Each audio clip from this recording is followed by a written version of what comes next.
Valdir sempre gostou muito de olhar para a vida cristã como uma caminhada com Jesus. Ele fala dessa caminhada. Ele fala sobre a caminhada de Emaús. E a gente percebe isso. E sem Valdir e Cileda saberem, ajudaram muito a caminhada deles, ajudou muito a minha própria caminhada. Eles não são apenas cidadãos brasileiros, eles são cidadãos do mundo.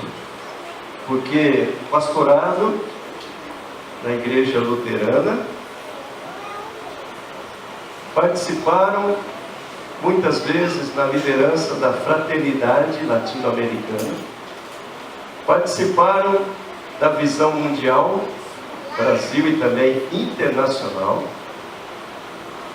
O Valdir, ele não é velho, mas ele é o mais velho colunista da Ultimato, fiel até hoje. Ele foi no início da Aliança Evangélica Brasileira, o presidente, hoje ele é embaixador.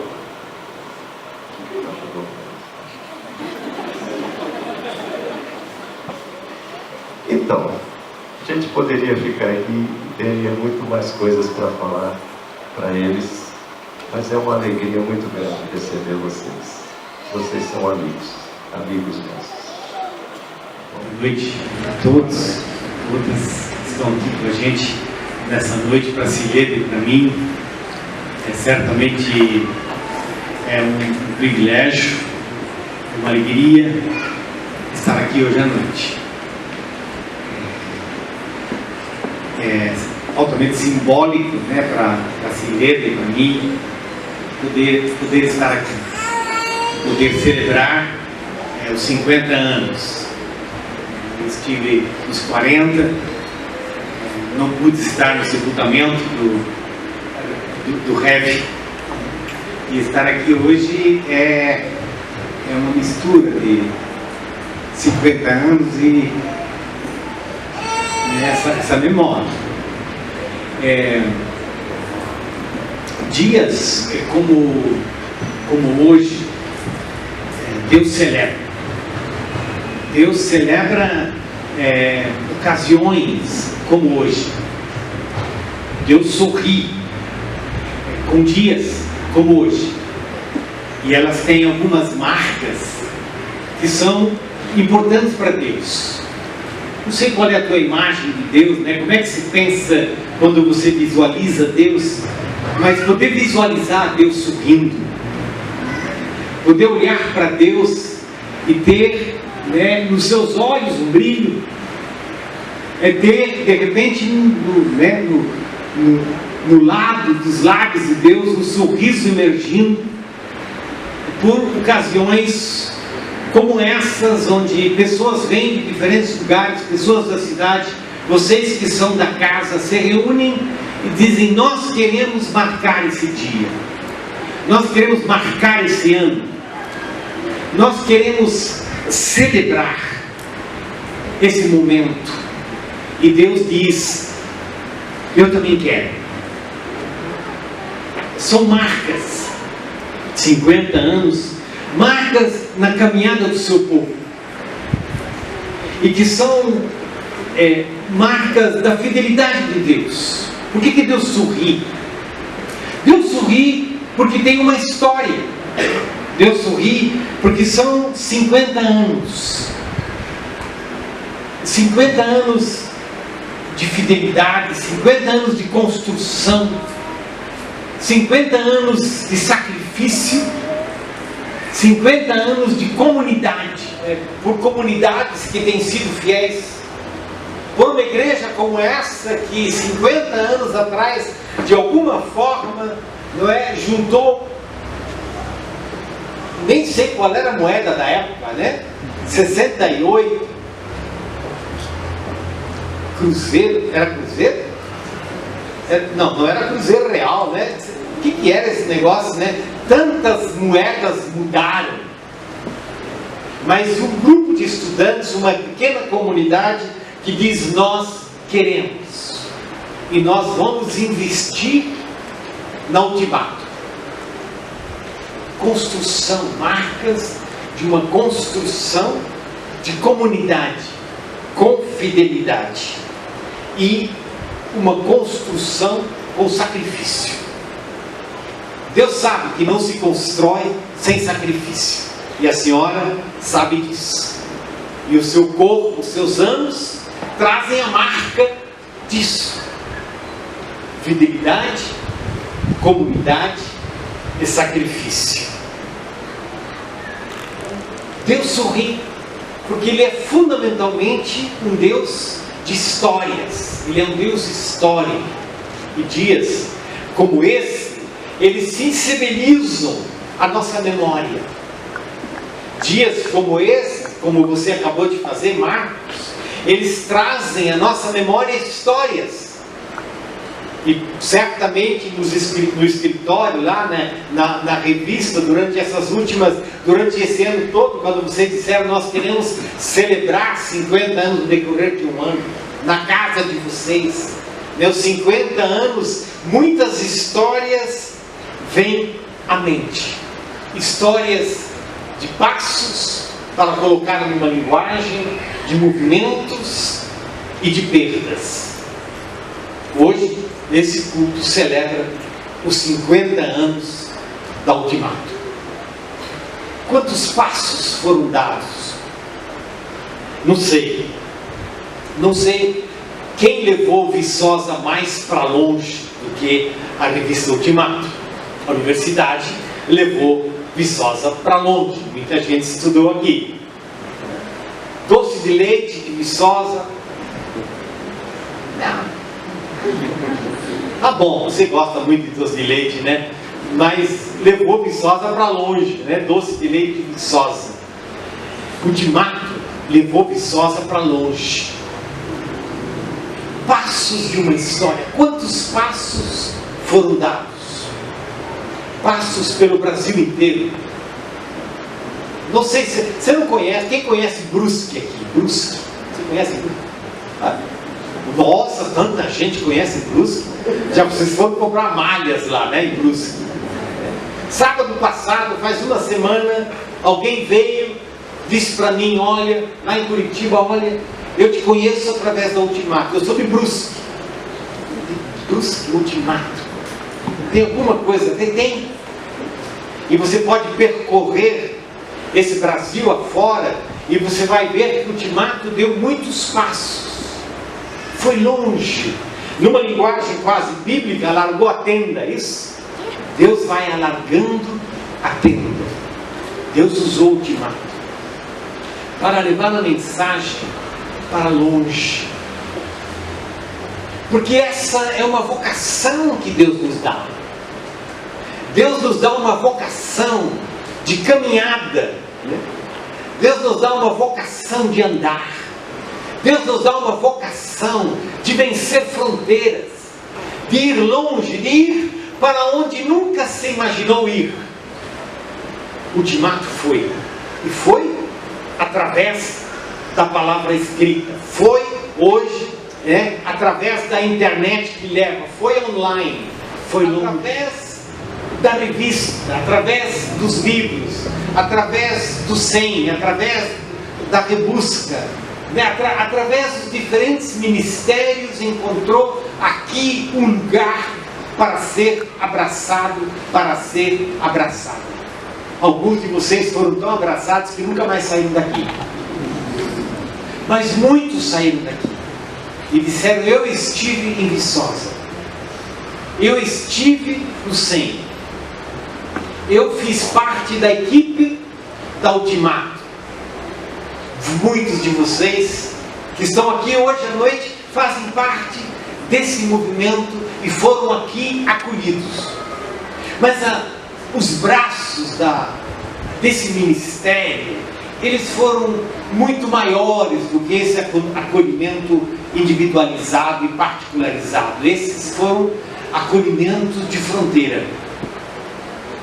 De alguma forma, o Ultimato gostava, e isso tem a ver com a personalidade do fundador, né? Ele gostava de ir para além dos muros religiosos, dos muros denominacionais, das nossas hierarquias, né? Ele era um furador de balão, furador de esquemas, indomesticável, né? A senhora tentou segurar ele muitas vezes, provavelmente, né? Não dava para segurar, não é? Porque ele pulava o muro, pulava a janela, no bom sentido, claro, né? Mas é ou não é? Quer dizer, né? Aqui alguém, Marcos, você estava me dizendo que no sepultamento dele, as coroas de flores que vieram de dioceses católicas. E antes que muitos pudessem sentar e conversar com representantes da igreja católica, ele já o fez. Entrando em tantas diferentes casas, em tantas diferentes igrejas, em tantos diferentes ministérios, abrindo as portas para ministérios pioneiros, vencedores por Cristo, no ano, né? Hoje é tão conservadorzinho, né? Na época era tão pioneiro, movimentos de acolhimento. Até hoje é assim, não é? A forma como a Ultimato acolheu não apenas acolheu, mas participou na gestação da Aliança Cristã Evangélica, é um sinal disso, de que a fé não se pode viver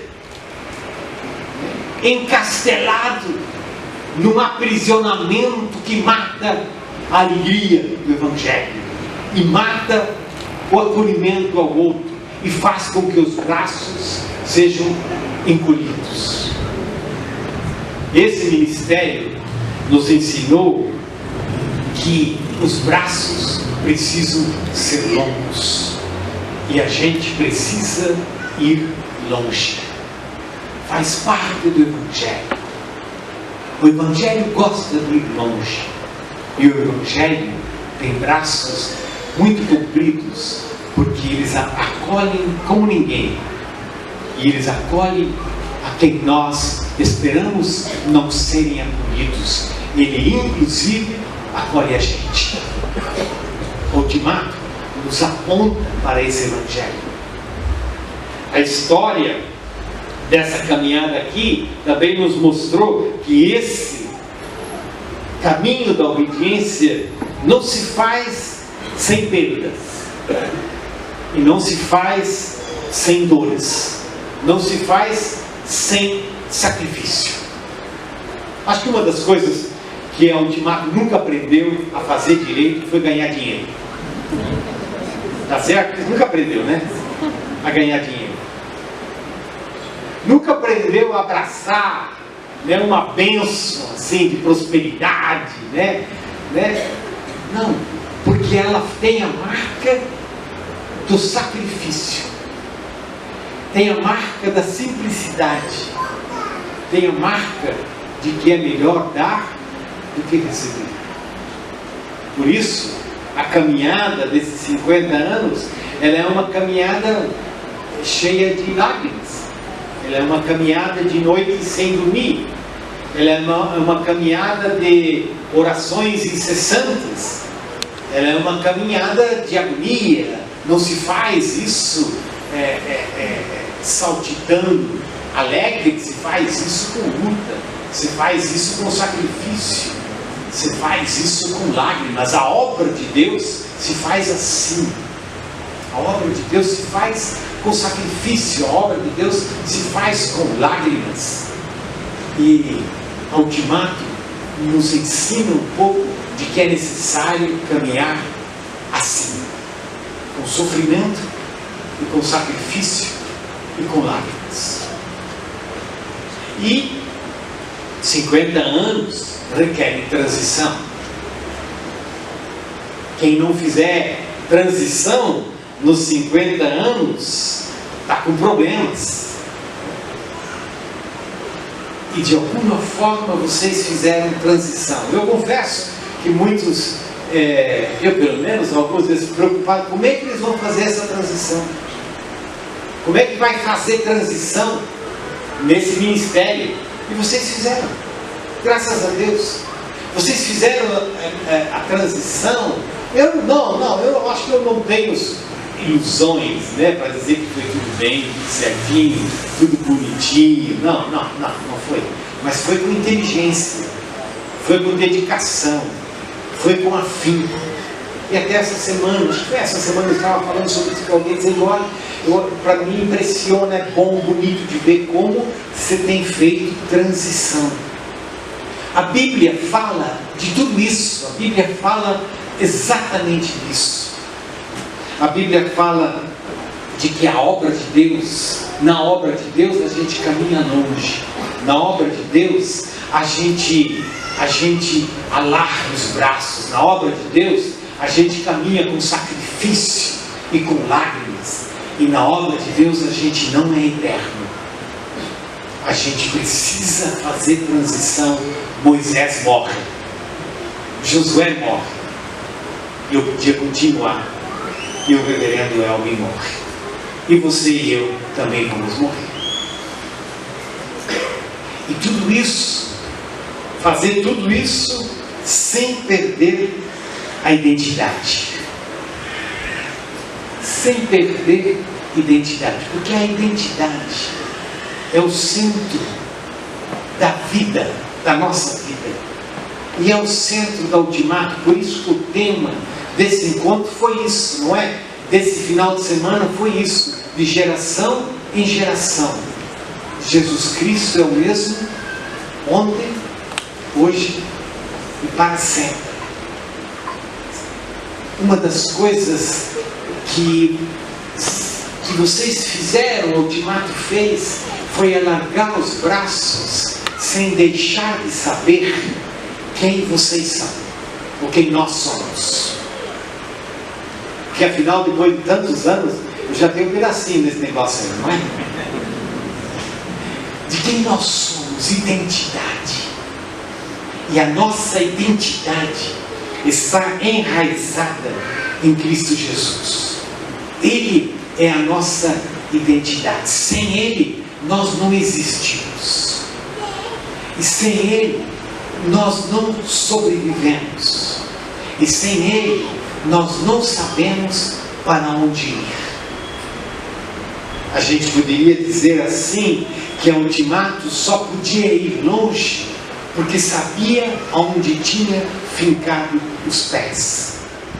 Fidelidade. A fidelidade que precisa ter continuidade. A fidelidade, ela precisa ser cotidiana.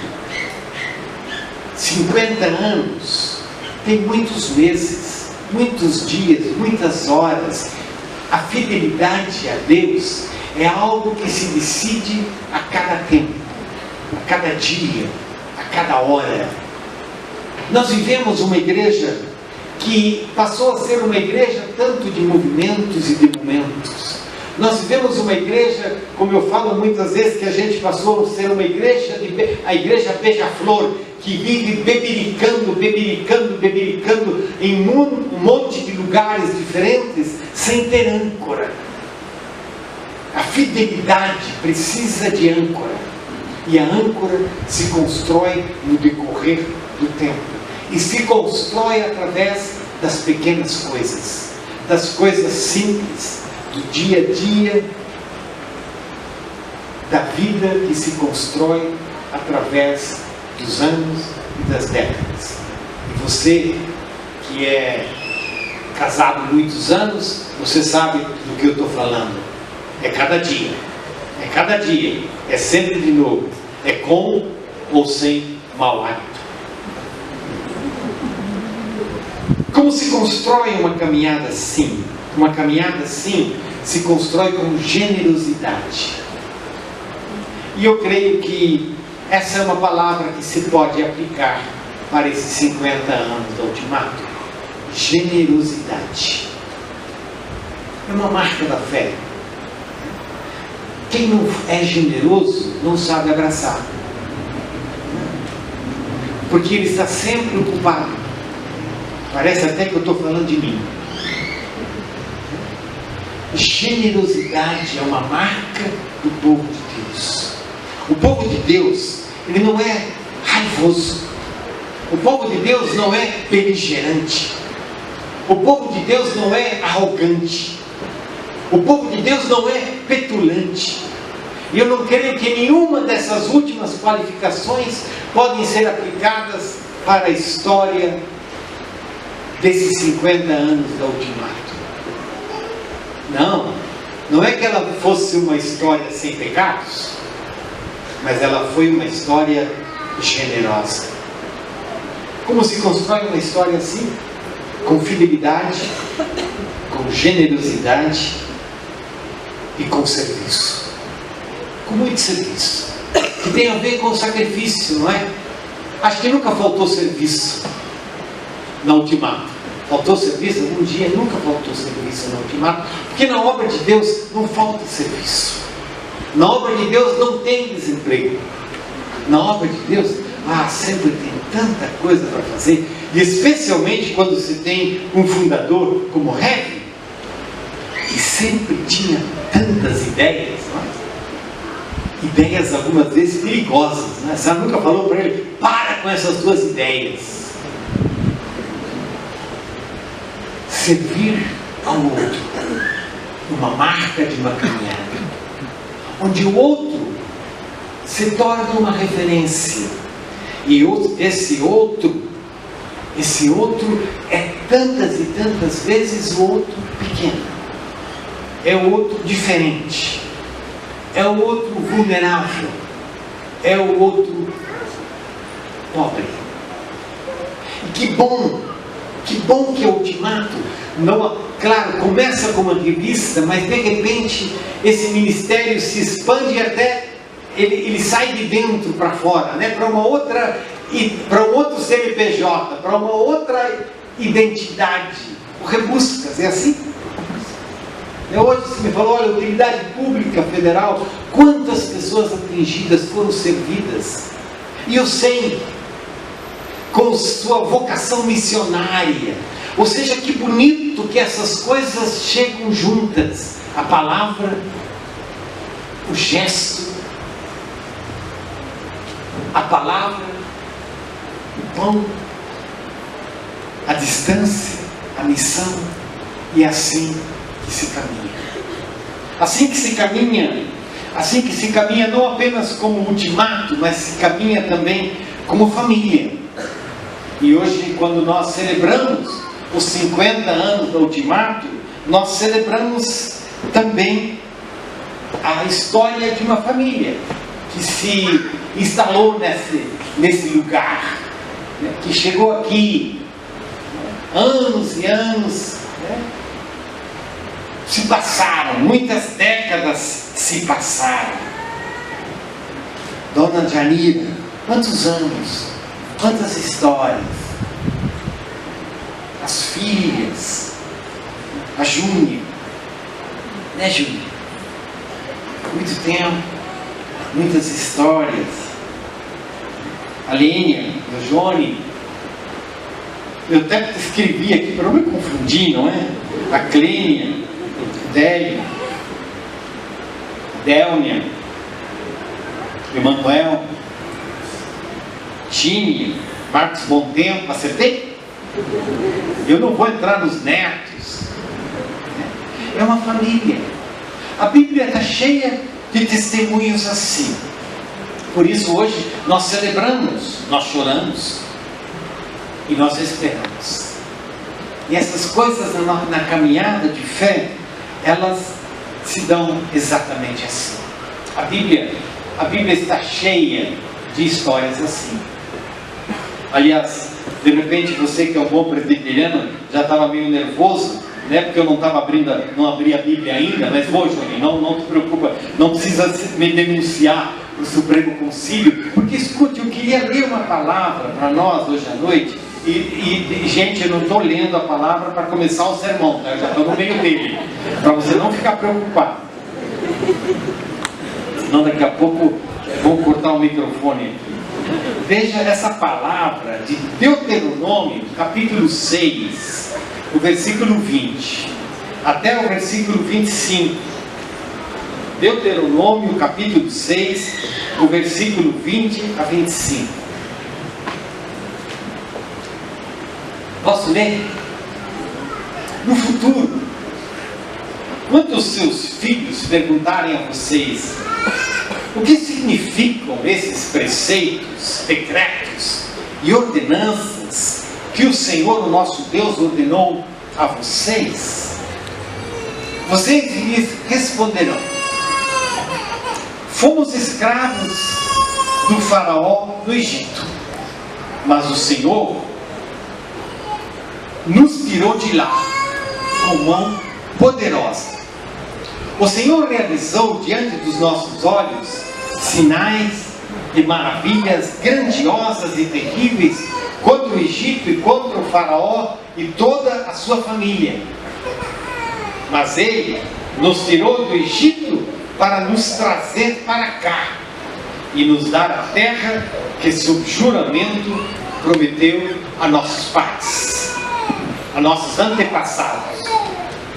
O Senhor ordenou que obedecêssemos a todos esses decretos, que temêssemos o Senhor, o nosso Deus, para que sempre fôssemos bem-sucedidos e que fôssemos preservados em vida, como hoje se pode ver. E se nós nos aplicarmos a obedecer a toda essa lei perante o Senhor, o nosso Deus, conforme Ele nos ordenou, esta será a... Eu leio esse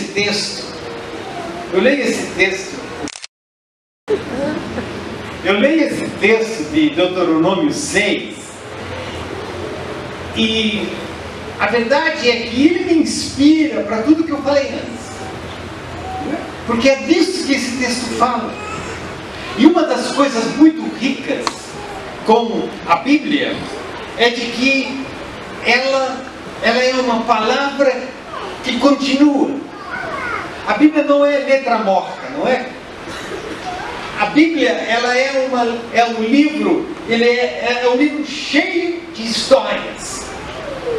As histórias que, como nós lemos em Deuteronômio, capítulo 6, nos fala da experiência de um povo. E fala da experiência de um povo que se tornou a semente central da história do povo de Israel. E no decorrer do Antigo Testamento, até na entrada do Novo Testamento, até em Atos dos Apóstolos, nós vamos ver histórias, narrativas de como o povo de Deus se reúne. E quando o povo de Deus se reúne, ele se reúne em festas, ele se reúne em celebrações, ele se reúne em peregrinações, quase como esse caminho de BH para cá, né? É uma peregrinação por entre essas curvas, né? E o povo se movimenta a pé, caminhando, nesse lugar. Tem muitas histórias, a Bíblia está cheia de histórias. E o que essas histórias, o que elas nos lembram? As histórias, elas olham o passado. Essas histórias, elas nos fazem olhar para o passado, porque quem não olha para o passado, não sabe para onde vai no futuro. É preciso, aliás, eu vou dizer isso de diferente maneira, né? Quem não sabe de onde veio, não sabe para onde vai. As histórias que nós lembramos, elas olham para o passado. Para quê? Elas olham para o passado para nos lembrar da nossa vocação. Da vocação como povo de Deus. E uma vocação que se desenha de forma surpreendente e que aqui hoje à noite recebeu a palavra milagres. Sabe? Vocação inesperada. A vocação de Deus é assim, ela é inesperada. É verdade, se você acha que a tua vocação é a resposta aos sonhos que você desenhou para você mesmo, então isso provavelmente não tem o nome de vocação, mas apenas de ilusão. Porque a vocação, ela nasce de Deus. Ela muitas e muitas vezes, ela vem contra nós. Ela vem como surpresa. Muitas e muitas vezes, a vocação de Deus recebe como a primeira reação, não. É impossível, não dá, não quero, não posso, eu não. E quem sabe algumas de vocês, eu não sei, né, os detalhes dessa história, né, quando começou esse negócio de que, né, de repente, minha filha, você podia me ajudar nisso? Ô minha filha, faz isso. Ô minha filha, estou precisando de ajuda. E você é louca para querer, né? Os gênios, não, eu não vou comer, não. Melhor não falar de gênio, né? De repente você estava lá dentro, de repente veio, em alguns momentos você disse, oh, não, esse rap não me larga. Porque a vocação de Deus, ela nos alcança sempre de novo e muitas vezes assim, de forma inesperada, surpreendente. De repente alguma coisa que você achava que você nunca podia fazer, e Deus diz, eu sei que você não pode, mas eu posso. E Deus vai fazendo. No passado, para lembrar que não é obra nossa, para lembrar que não é coisa que nós fazemos, para lembrar que a vocação é de Deus. E vem como presente, e vem como surpresa. Mas ainda, além disso, nós olhamos para o passado para dizer obrigado. Na minha cabeça estava passando a pergunta, será que eu já encontrei alguém alguma vez que disse para mim assim, olha, Deus me chamou, eu senti que Deus me trouxe para isso, e eu não tenho nenhuma palavra de gratidão. Ele pode ter muitas noites de lágrimas, ele pode ter muito choro, ele pode ter perdas, mas no final, nunca ouvi alguém no leito de morte dizendo, ó Deus, me arrependo. Sempre nasce uma gratidão. É a gratidão que nasce no coração daqueles que se sabem encontrados por Deus. A gente conta a história não apenas para olhar para o passado, porque quem apenas olha para o passado se torna um saudosista, e os saudosistas não constroem o futuro. Nós olhamos para o passado porque precisamos nos encarnar no presente.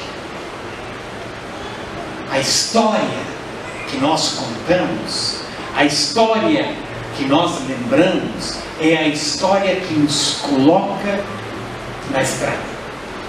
E vamos para as novas fronteiras. E vamos para longe de novo.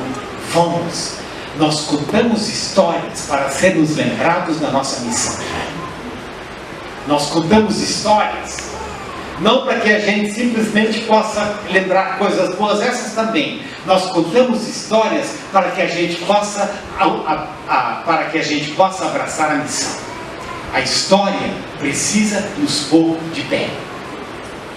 Eu estava lembrando hoje que no ano passado, os 500 anos da Reforma, não é? Então, na Igreja Luterana, da qual eu sou pastor, se criou um lema, né, que disse que venham os próximos 500 anos. Eu disse que é ridículo isso, né? Passou 500 anos, agora vai olhar para frente 500 anos. Então é mais humilde dizer que venham os próximos 50 anos. Venham os próximos 50 anos, que venham.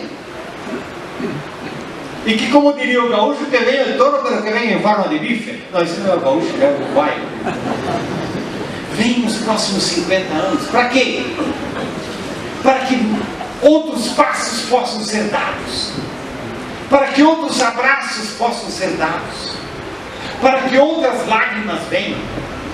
Para que outros sacrifícios sejam assumidos. Que venham. Porque Deus tem uma missão para nós hoje. Nós contamos histórias para lembrar do passado, e nós contamos histórias para que a gente seja obediente hoje. E nós contamos histórias para lembrar do futuro, para lembrar da esperança. Nós contamos histórias porque o futuro, ele é um desenho aperfeiçoado do passado, da fidelidade de Deus, nesse sentido. Não, depois vão me questionar a minha apocalíptica, não é? O futuro é um futuro de esperança, porque nós sabemos quem é o Deus do passado. Quem experimenta a fidelidade de Deus na sua história pode caminhar para o futuro com esperança, porque ele sabe que o Deus que foi fiel ontem é o Deus que nos leva para o amanhã. Jesus Cristo é o mesmo ontem, hoje e para sempre. 1 Timóteo e 2 Timóteo são palavras que Paulo escreveu, e as cartas são essas palavras de Paulo para Timóteo. No capítulo 4, o versículo 9. Vai comigo ao versículo 9 do capítulo 4 e a gente... Mas, gente, eu nem falei tanto tempo assim, né? Ô, João, está controlado. Eu olhei se você tinha um relógio ali no fundo da igreja, mas não, eu vi que não tem. Então, como não tem relógio, o pregador aqui é livre, não é? E o visitante aqui é livre. Como eu não sou o pastor local, que eles vão entrar na saída, que ele falou demais, né? Eu vou embora e tudo bem, né? 1 Timóteo 4, 9. Esta é uma afirmação fiel e digna de plena aceitação. Se trabalhamos e lutamos, é porque temos depositado a nossa esperança no Deus vivo, o Salvador de todos os homens, especialmente dos que creem. Ordene e ensine essas coisas. Ninguém o despreze pelo fato de você ser jovem, mas seja um exemplo para os fiéis na palavra, no procedimento, no amor, na fé e na pureza. Por que eu vou para Paulo? Por que eu vou para Timóteo? Essa história que começa ali em Deuteronômio capítulo 6, não é? Que começa ali na saída do Egito. Essa história, ela não tem limites. Nós falamos antes, não é, dos passos da ultimato, né? Dos movimentos, do 100, né? Não tem limites, vai longe. E de repente você tem, né, Paulo falando para Timóteo, filho de uma mãe grega. E Paulo fala do Timóteo como um filho na fé. Por isso o que a gente diz que essa fé, ela é generacional, né? Aqui a gente tem as filhas, tem os genros, tem netos aqui. Acho que não tem bisneto ainda, né? Tem bisneto, mas não estou aqui, tem aqui. É claro, não, peraí, eu conheci bisneto ontem, né? Sim, também, e tem vários, tá bom, isso. Agora a cabecinha está até funcionando, né? Mas assim, essa é uma história bonita, essa é uma história familiar, essa é uma história né, de vocês. Mas tem tantos outros aqui que não fazem parte dessa história genealógica, mas fazem parte dessa história. Filhos de mães gregas, não é? São homens e mulheres que foram alcançados pelo Evangelho. Assim, a fé cristã, ela trabalha com uma fé de família, né? Ela trabalha com uma fé de gerações, generacional, mas a fé cristã, ela trabalha com uma família estendida.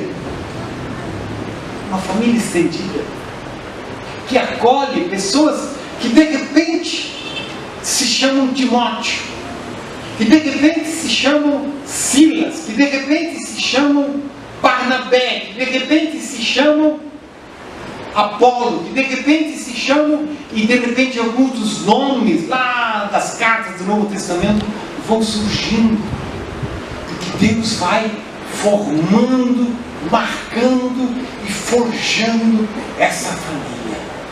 E sabem qual é o pedigree dessa família? O pedigree dessa família é um andarilho da Galileia chamado Jesus Cristo. Está na moda, nessa notícia dessa semana, né, que o Gilmar Mendes falou que o Supremo Tribunal Federal, o pessoal lá que foi nomeado recentemente, não tem pedigree. Não tem pedigree, mas eu acho que ele estava pensando outra coisa. O pedigree do Evangelho é quando o Evangelho marca homens e mulheres que se sabiam perdidos. Homens e mulheres que eram crianças, homens e mulheres que eram refugiados, homens e mulheres que eram pobres, homens e mulheres que foram atraídos pelo Evangelho de Cristo. Não é ultimato, não é o centro, não é a indústria, não é o reverendo Elvio, não é a dona Lininha, não são as filhas, não esqueça, Ultimato, que esse centro do qual as Escrituras nos falam é Jesus Cristo. E a obediência a Ele se dá em comunidade.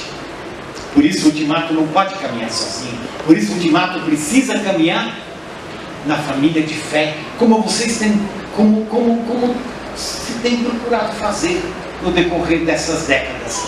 Caminhar junto com os outros peregrinos da fé, sempre servindo a Deus. Os tempos mudam. A cada tempo há diferenças, não é? Se a gente olha para a revista Ultimato, a gente percebe, né, do jornal até hoje, a gente percebe o quanto o tempo mudou. Mas a cruz vazada está lá. O tempo muda. O computador chega online. O que será que vem por aí? Não importa. A gente não tem medo do que vem. A gente sabe quem a gente é. A gente sabe quem nos chamou. A gente sabe para onde a gente vai. E hoje nós queremos dar mais um passo no caminho da obediência, da experiência, da fidelidade de Deus. Porque Jesus Cristo é o mesmo ontem, hoje, para sempre, de geração em geração. Amém? Amém. Jesus Cristo é o mesmo ontem, hoje, de geração em geração. Gente, vocês são muito sérios. Uma salva de palmas para esse Jesus, pode ser?